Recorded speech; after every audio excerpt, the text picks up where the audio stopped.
Hey y'all, it is Brennan here. Joined by Larry Bird today. Hi, in my ear. So I wanted to make a video today about just kind of addressing what it's been like living in Texas and being trans in Texas. A lot of my friends up north were really worried when I said that I was considering moving to Austin. They're like, "Oh my God, you're gonna get killed in Texas." Like that was pretty much the sentiment about it. It's like I'm moving to Austin. Like it's a college town. It's the capital. Everything I've heard, it's like a liberal oasis in the middle of a conservative state. No, you can't have it. No, you can't have that. Um, so yeah, I think that was definitely like a case of people not really knowing what they're talking about when they're talking about the South. Um, which is something like I grew up with my mom's from Georgia and my dad was raised in Tennessee.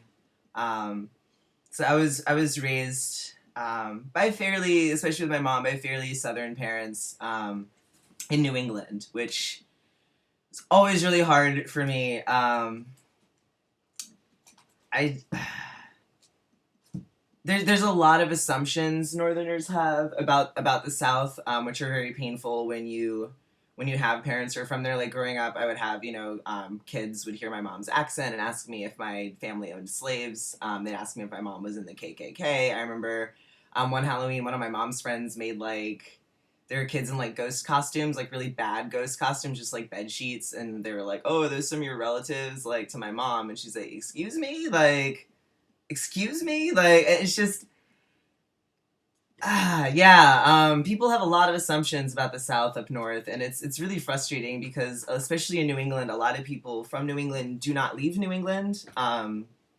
They don't, and yet they really condescend towards the South and come down hard on the South for a lot of things that they've actually never experienced firsthand, which was really frustrating.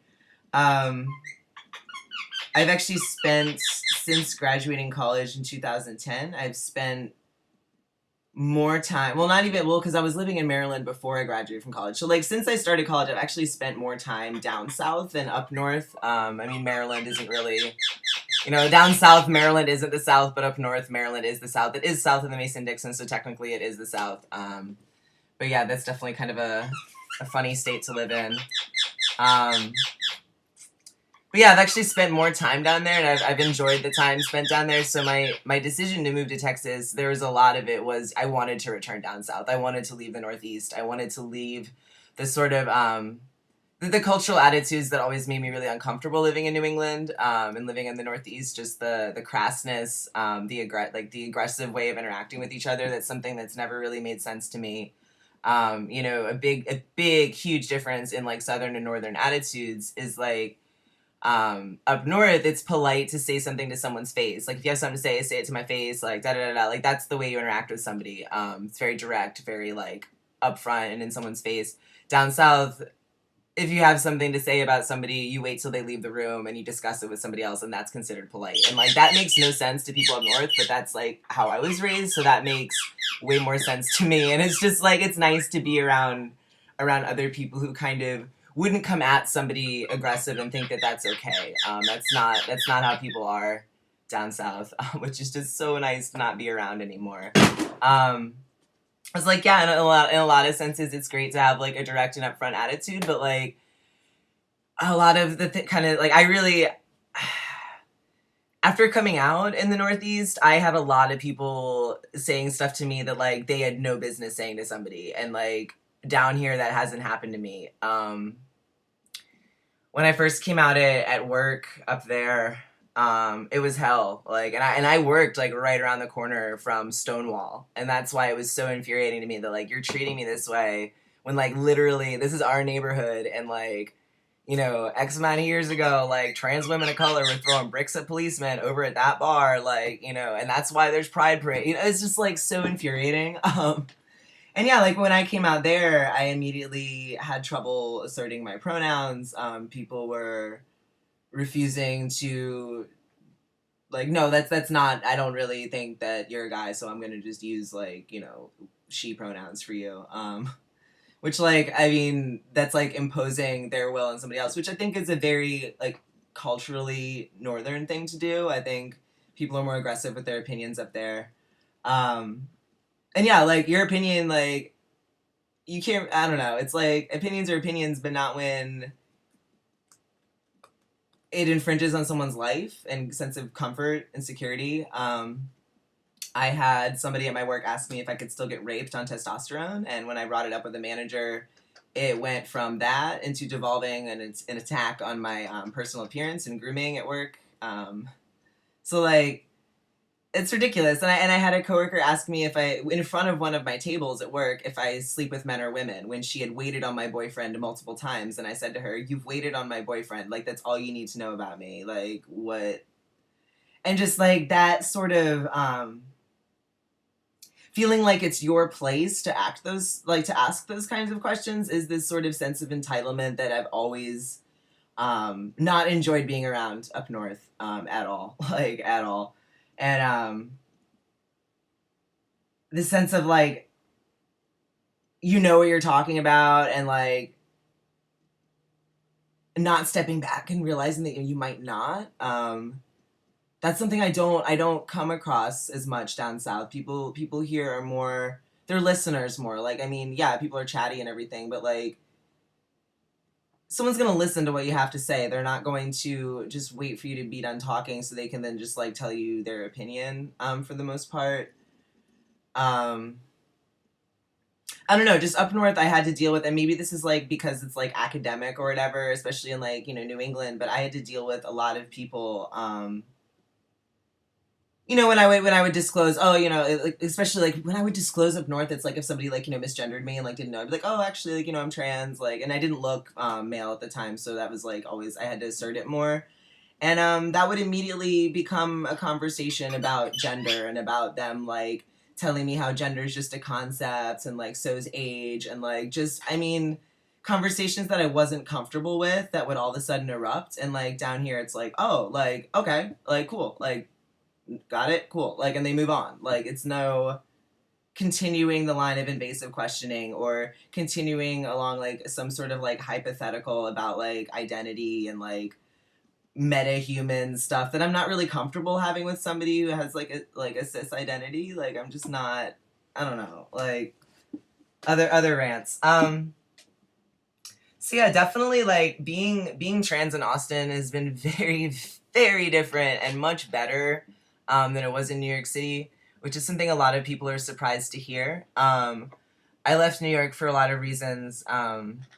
I got sober there. I bottomed out in New York and I got sober, and it's a really tough city to be sober in. I mean, like, granted, there's a really, really great AA community in New York, and like it's really tight knit and awesome, and there's like meetings 24 hours, and I got so spoiled with AA in New York.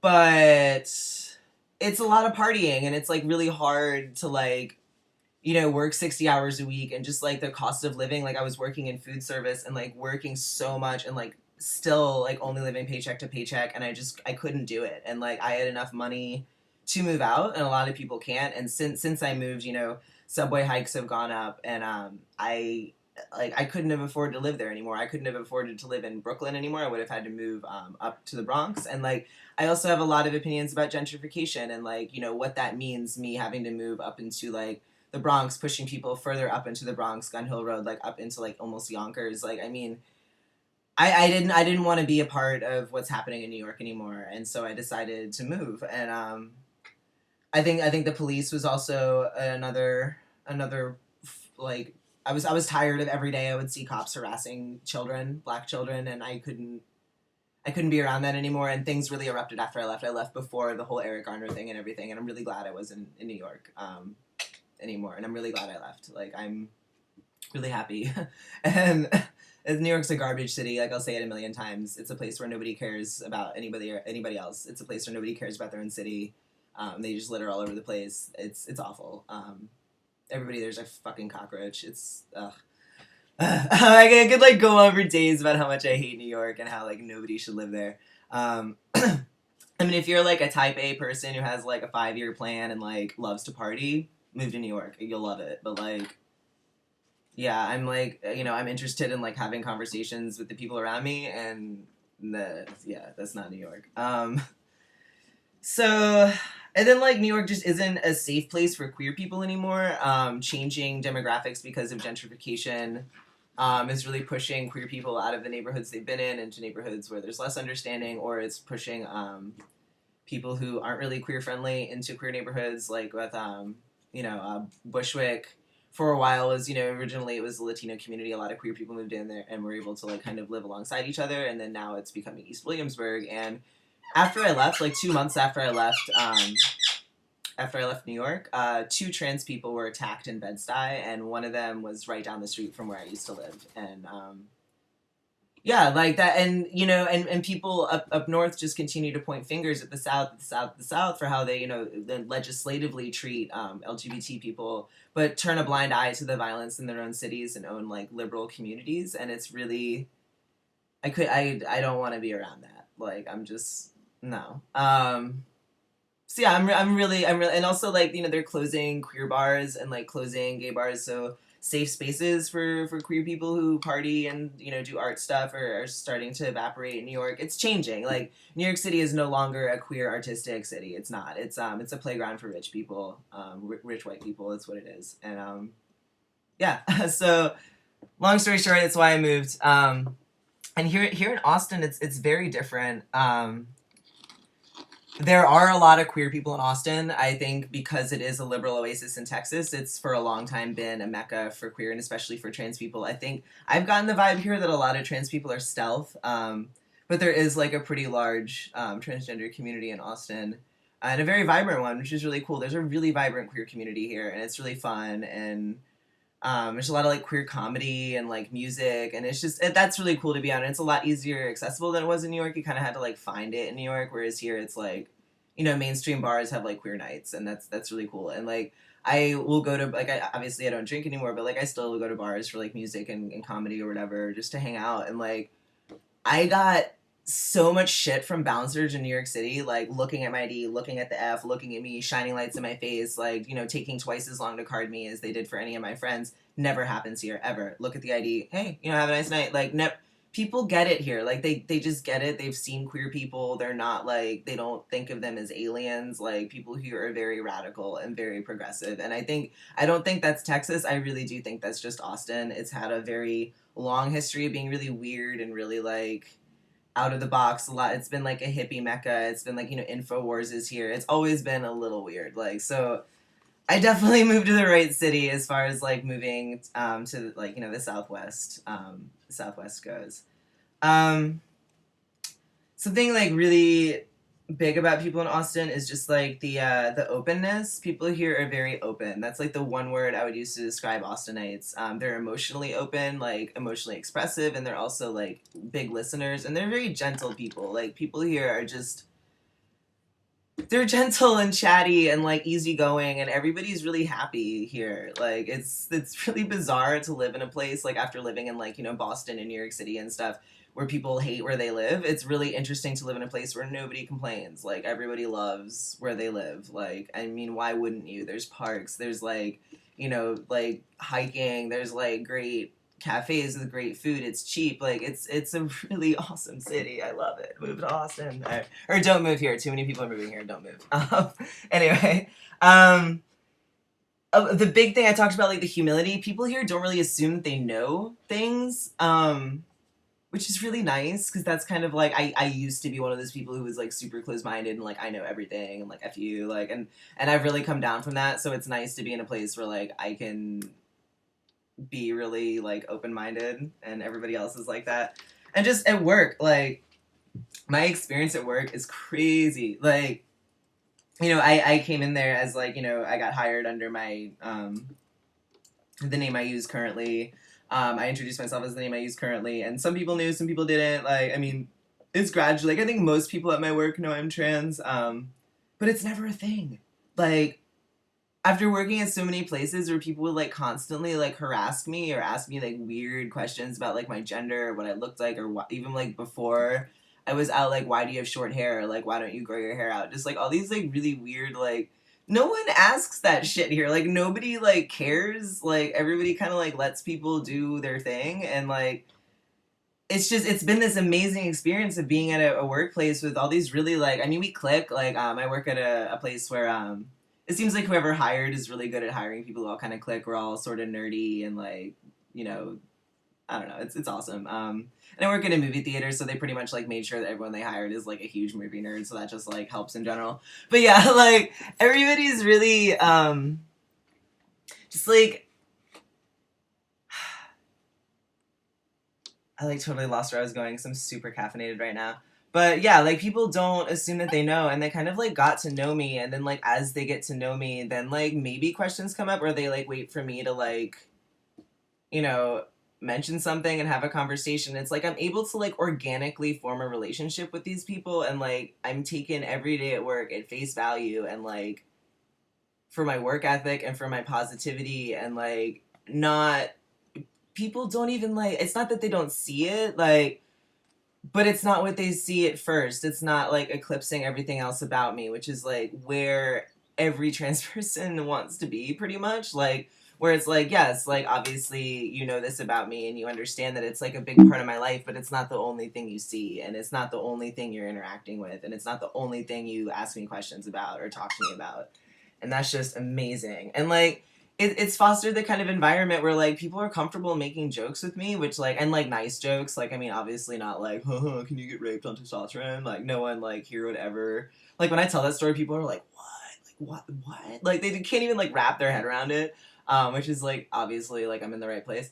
But yeah, I mean, people will make jokes like, "Oh, Brennan, like having trouble opening that door," and I'll be like, "Yeah, well, you had like, you know, a 7 year head start on my puberty," like, you know, just like gentle joking, and like because I don't know, like I think being trans is pretty hilarious, like, and in some ways it's like, yeah, I literally have like no idea what I'm doing half the time, and like I don't know, it's just really nice to like just be able to be myself at work, and like I've just sort of secured this little space as like this funny little like interloper chameleon kind of like, yeah, I don't know, like oh yeah, it's just, oh my god, it's so nice.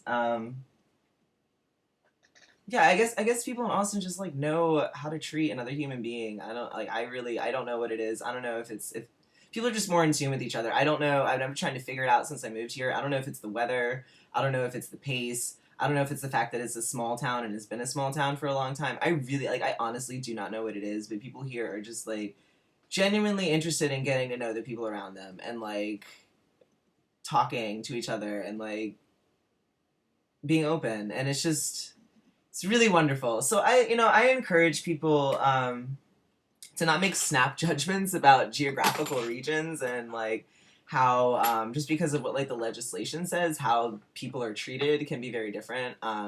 Like for example, in New York, on the books, it's very queer friendly, but it was hell. Living there as an out trans person was fucking hell, and I would never do it again. Like being trans in the Northeast was awful, like awful, and like I would never do that again. And down here, I've been able to find so much peace, and like peace of mind and space to be myself and to not be judged. I've heard the T word 2 times since I moved here in July. 2 times. I used to hear that all the time in New York City. All the time.